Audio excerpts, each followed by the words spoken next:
Tout le monde, j'espère que vous allez tous très bien, que vous avez bien commencé votre semaine sur les starting blocks. Moi je suis en pleine forme, je suis de trop bonne humeur, je commence bien ma semaine, je suis trop contente.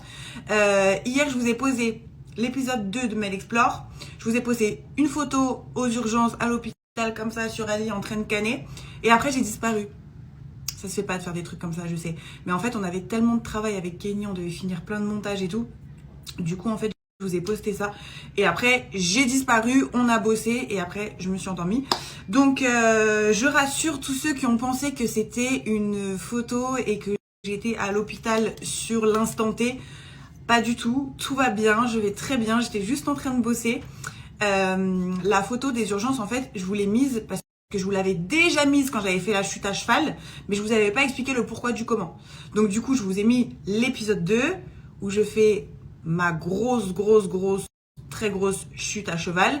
Et ensuite, je vous ai mis la photo aux urgences pour vous rappeler du coup le pourquoi du comment j'étais aux urgences. Il y a mes courses, j'arrive.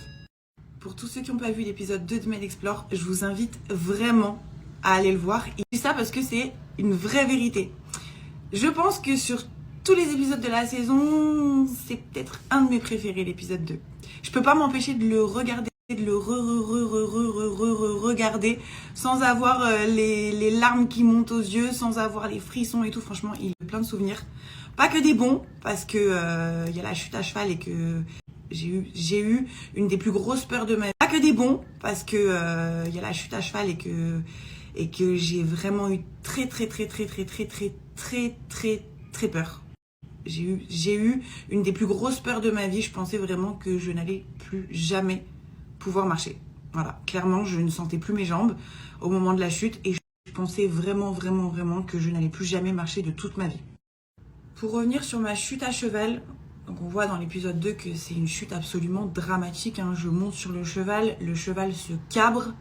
Moi, pensant que le cheval se cabre et qu'il va repartir à toute bombe au galop, mon premier réflexe que j'ai, c'est de me tenir aux rênes et à la crinière. Le cheval, il a qu'une envie, c'est de m'expulser de son dos. Peut-être qu'il a mal, peut-être qu'il a pas envie, peut-être qu'il est énervé.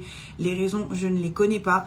Mais en tout cas, le cheval, son but, c'est de m'expulser de son dos.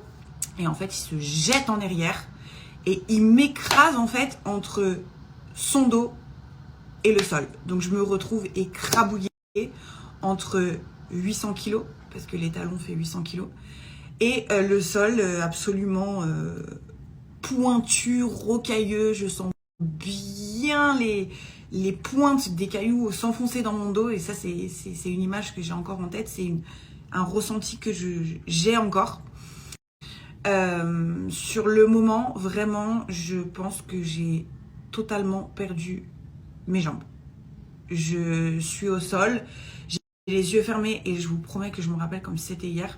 J'ai les yeux fermés, je respire comme ça. Crise d'angoisse, la peur, mais la pire peur de toute ma vie, je pense. Je me dis, je suis en vie, mais j'ai qu'une image en tête, c'est moi en fauteuil roulant. Voilà, à ce moment-là, quand je suis au sol, ça me travaille un peu d'en parler, mais tout va bien grâce à Dieu. Au moment où je suis au sol, je sais que je suis en vie, mais je suis persuadée de ne plus jamais avoir mes jambes en fait. Et je pense que c'est ça qui m'a le plus choquée.